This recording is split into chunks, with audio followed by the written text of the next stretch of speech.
안녕하세요. 글로벌 리포트 장량입니다. 오늘 제가 나와 있는 이곳은 워싱턴 덜레스 국제공항입니다. 오늘로 개항 60주년을 맞은 워싱턴 덜레스 국제공항은 아이젠하워 대통령 재임 당시 국무장관 존 포스터 덜레스의 이름을 붙인 건데요.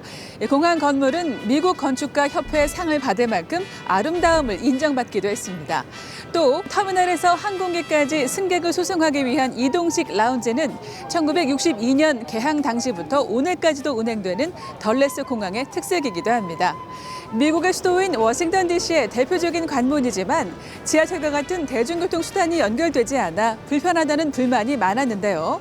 60주년을 맞아 기존의 노선을 연장 개통하면서 접근성이 올라가 더 많은 이용객들을 찾을 것으로 기대하고 있습니다. 다양하고 깊이 있는 세계 소식 글로벌 리포트 지금 시작합니다.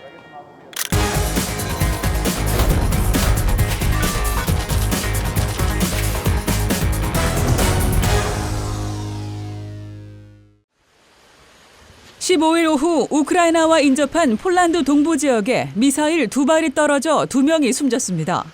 폴란드와 북대서양조약기구 나토는 이번 사건이 러시아의 공격이 아닌 것으로 보인다고 밝혔습니다. 옌스 스톨텐베르그 나토 사무총장은 이 미사일이 우크라이나가 쏜 지대공 미사일일 수 있다고 발표했습니다. 당초 나토 회원국인 폴란드 영토에 미사일이 떨어졌다는 소식에 우크라이나 전쟁이 확전될 수 있다는 우려가 나왔습니다. 나토는 회원국이 외부로부터 공격받으면 나토 헌장 제5조에 명기된 회원국 집단 방위 규정에 따라 직접 개입합니다. 인도네시아 발리에서 이틀간 진행된 주요 20개국 G20 정상회의가 러시아의 우크라이나 침공을 규탄하는 공동선언을 채택하고 끝났습니다. 이번 회의에 참석한 정상들은 16일 대부분의 회원국은 가장 강력한 용어로 우크라이나에서 벌어지고 있는 전쟁을 규탄한다는 내용을 담은 공동선언문을 발표했습니다. 정상들은 그러면서 러시아군의 무조건적인 철수도 촉구했습니다. 하지만 선언문에 상황과 제재에 대해 다른 견해와 다른 평가가 있다는 문구가 들어가 회원국 간 이견이 있었다는 사실도 확인됐습니다. 이번 회의에 볼로디미르 젤렌스키 우크라이나 대통령은 화상으로 참석했고 러시아는 블라디미르 푸틴 대통령 대신 세르게이 라브로프 외무부 장관이 참석했습니다. 미 항공우주국 나사가 무인 달 탐사 로켓 아르테미스-1 발사에 성공했습니다.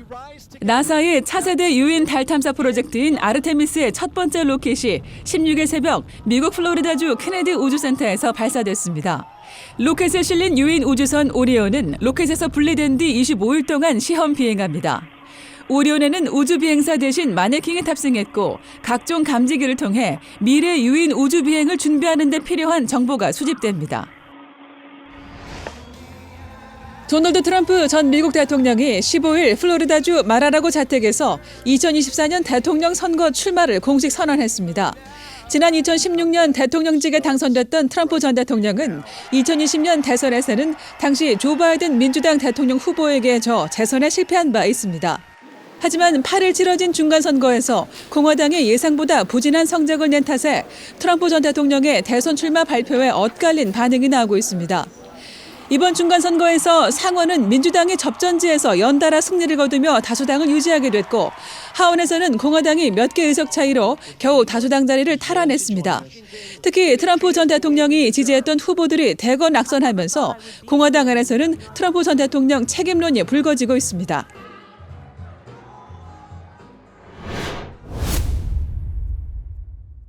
I absolutely believe there need not be a new Cold War. I've met many times with Xi Jinping, and we were candid and clear with one another across the board. 조 바이든 미국 대통령 취임 이후 처음으로 미중 정상회담이 대면으로 열렸습니다. 두 정상의 만남은 세계 최대 강대국인 미국과 중국이 여러 사안에서 대립각을 세우며 패권 경쟁을 벌이는 가운데 이뤄졌는데요. 바이든 대통령과 시진핑 중국 국가주석은 3시간에 걸쳐 다양한 현안을 논의했습니다. 클릭 글로벌 이슈, 오늘은 바이든 대통령과 시진핑 주석의 첫 대면 정상회담 주요 내용 돌아보고 미중 관계의 향방 짚어보겠습니다. 주요 20개국 G20 정상회의가 열린 인도네시아 발리. 바이든 대통령과 시 주석이 만났습니다. 마주하는 두 정상의 표정이 밝습니다. 바이든 대통령과 시 주석은 과거 각각 부통령과 부주석이었던 시절부터 외교 무대에서 여러 차례 만나 이미 잘 알고 있는 사이입니다. 하지만 미국 대통령 또 중국 국가주석이라는 위치에서 서로를 만난 건 이번이 처음입니다. 이번에 두 정상이 만난 이유는 하나입니다. 몇 년간 긴장 일로로 치닫고 있는 미중 관계의 방향을 조금이나마 틀어보고자 하는 겁니다. As the leaders of our two nations, we share responsibility, in my view, to show that China and the United States can manage our differences, prevent competition from becoming anything ever near conflict.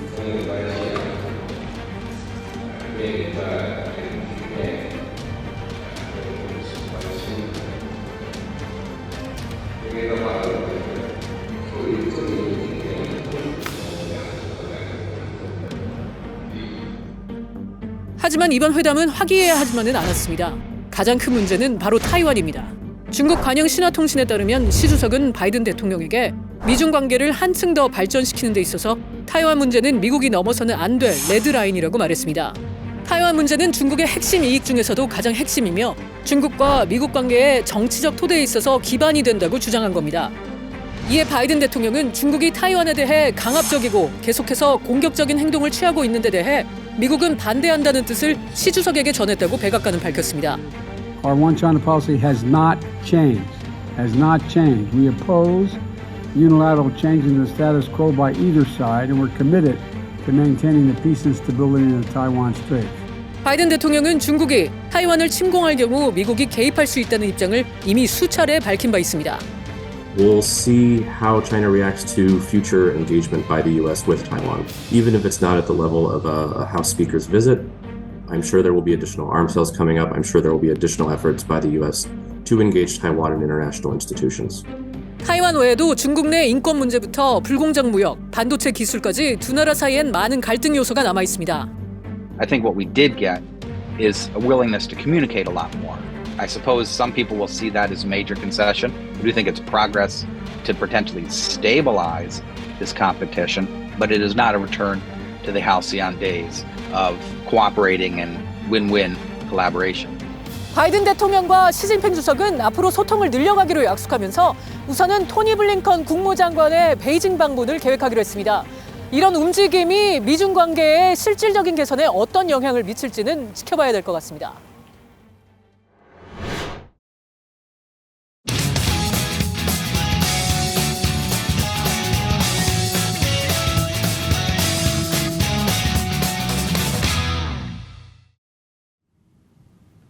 Mouse grid 2. Mouse grid 4. Most of us use a mouse and we just move the mouse and we do an immediate click and whatever we want to show on the screen comes up.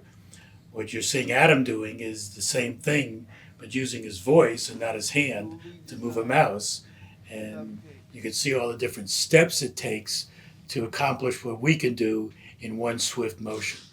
I will show you how I do social media for Jake's Ice Cream in Falls Church, Virginia. I post on Twitter, Yelp, Google Business, Facebook, and Instagram for Jake's Ice Cream. My name is Adam Tubin. I am the social media director at Jake's Ice Cream and a greeter, and my disability is spastic quadriplegic cerebral palsy.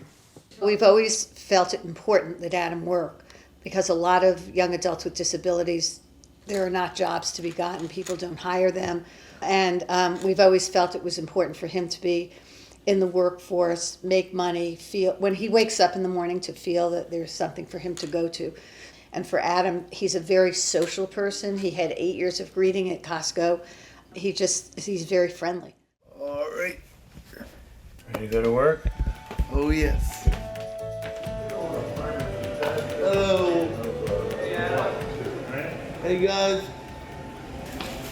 Welcome to Jake's. How are you? Welcome to Jake's. How are you? How's it going? Welcome. Have fun, enjoy. Take care. We don't look at anybody that works here as being limited. They have a job, they're learning new skills, they're getting along, they have a social life.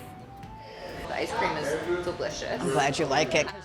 Most of the people that come in here understand that we are a shop that hires primarily people with disabilities. We have very few people without disabilities that work here, very few. They range in age from 18 to 46. Enjoy, thank you. We don't have a job description here. We expect the kids to learn how to do just about everything. I don't care what their disabilities are. If they can't do it, then a buddy can help them with it. I like what I do because it makes the day go faster. Plus, it makes me feel good because I can do something in the world. Enjoy, thank you.